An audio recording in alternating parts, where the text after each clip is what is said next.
BBC Sounds. Music, radio, podcasts. Hello and welcome to the Farming Today podcast with me, Charlotte Smith. In this episode, the reality of avian flu on the farm. The hens are lethargic, sad, unwell and dying. It's just far worse than I ever dreamt it could be. And we'll also hear the scientific perspective on bird flu vaccines. First, though, nothing says spring like a vase of daffodils. And this week, bulbs are our topic, for no real reason other than that we've had policy-heavy weeks recently, and we thought we'd now turn to something a bit more cheery. Well, despite some shrinkage, the UK daffodil industry is still the biggest in the world. The vast majority of our cut daffs are grown in Cornwall because of its mild climate. However, the weather didn't quite get the memo when our reporter Sarah Swadling visited Fenton Gollan Farm near Truro and the daffodil grower James Hoskin. We grow about 200 acres of daffodils and that produces about 2 million bunches, which is 20 million stems. Some go down to a neighbour for packing for supermarkets. Some we sell direct to florists and wholesalers in this country. We export some and we do flowers by post. The field of daffodils is a dark green, just polka dotted with some yellows here and there. Is that how you like to see things when you're picking? Yes, I mean this is actually a really good site for us because there are only dots of yellow. As soon as a daffodil starts to go yellow, we've lost it. It's too late for us. We have to pick them as what they call a green pencil, which you see from these bunches in front of us. We really haven't lost much in this field, which, thanks to the weather, which has been nicely cold for the last couple of weeks, which might not suit most people, but as a daffodil grower, we're enjoying it because we're getting them all picked.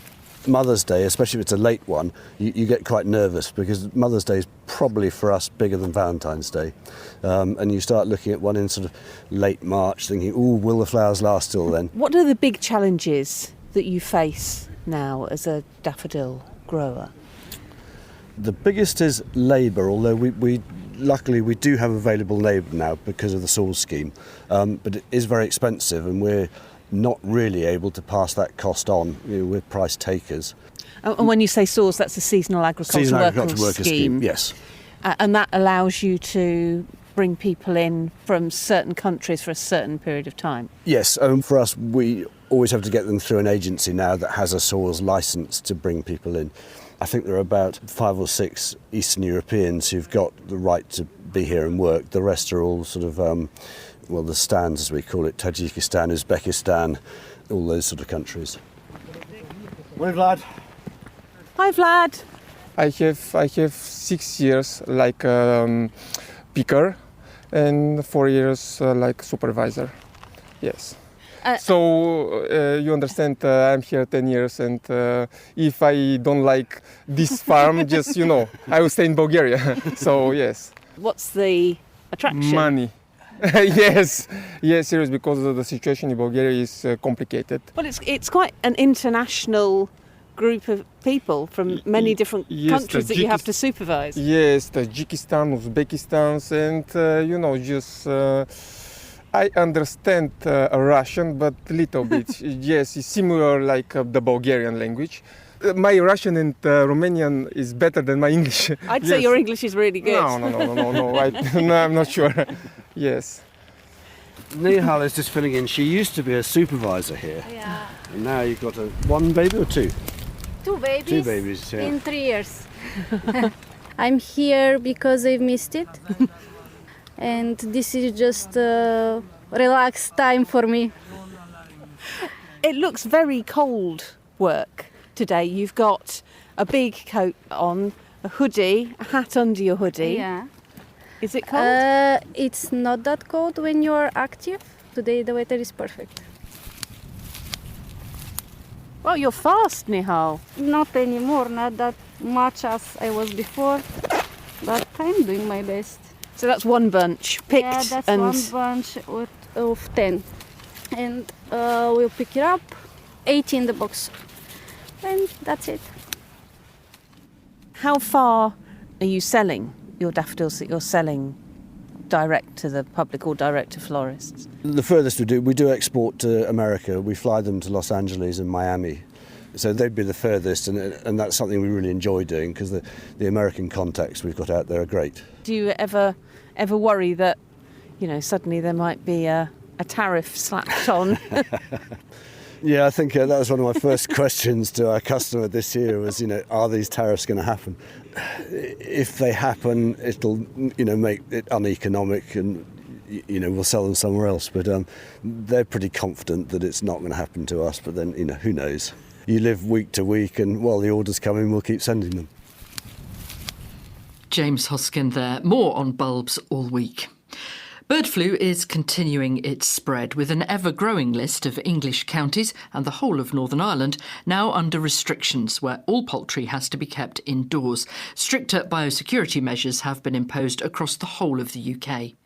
The tough reality of controlling avian flu is that if one bird on the farm tests positive, all the birds have to be culled. Well, that's what happened to Jerry Saunders from Orchard Organic Farm in Devon last week. No one's allowed onto the farm to reduce the risk of the virus spreading, so he recorded his thoughts for the BBC. It's Friday morning, the last day of hens on our farm. The sheds are still full behind us, you can see, but in a few hours' time they won't be. So this is the last day of chickens on the farm.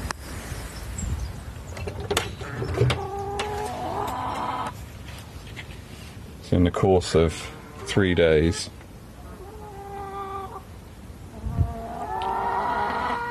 virtually all of these hens have died. The hens are lethargic, sad, unwell, and dying. It's just far worse than I ever dreamt it could be. In the course of 3 days, these hens have gone from being happy and healthy to being totally devastated. We love our hens. We have a great pool of staff. We love our customers. It's just gone. Jerry Saunders. Well, there are renewed calls for the UK to look again at vaccinating poultry against avian flu.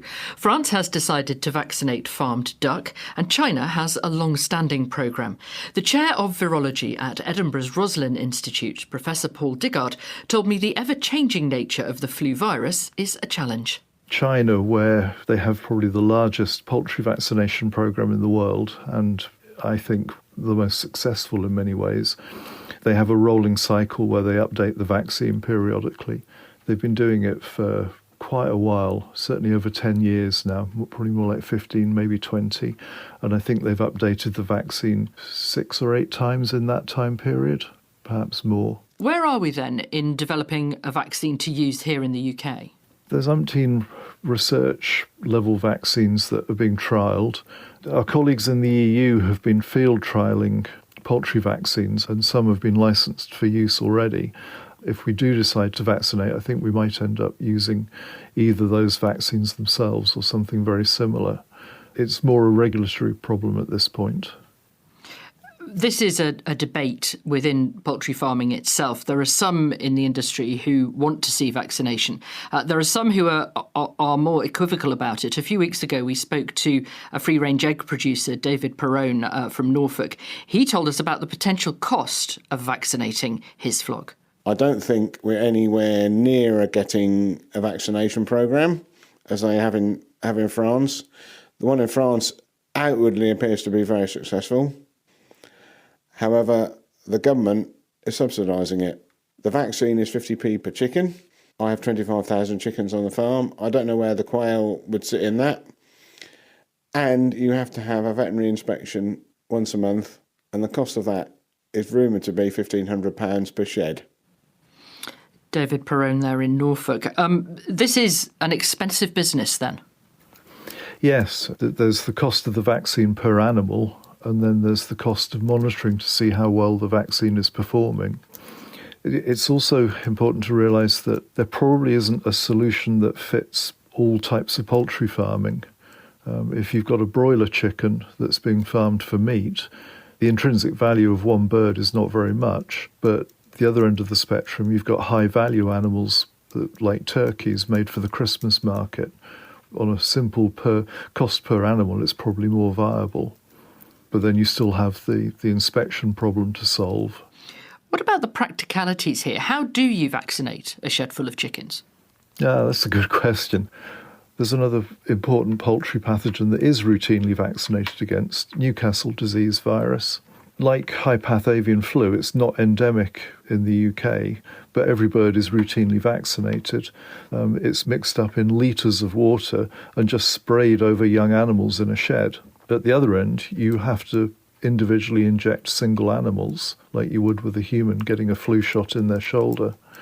It depends on the vaccine. How much are trade rules a concern here? Because there are different rules when you've vaccinated animals and chickens, aren't there?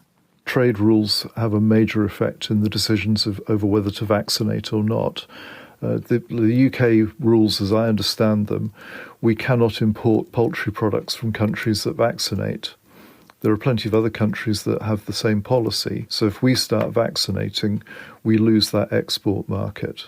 It does seem that these large-scale outbreaks of bird flu are becoming a fairly regular winter occurrence.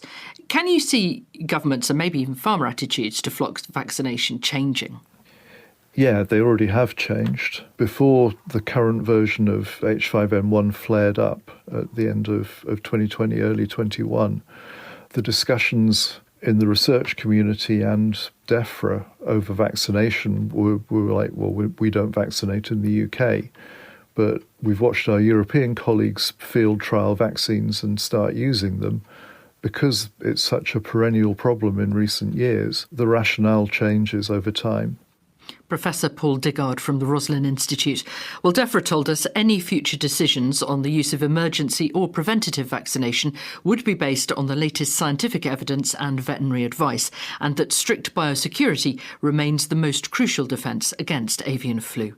That's it from us. I'm Charlotte Smith. The producer is Sarah Swadling, and Farming Today is a BBC Audio Bristol production.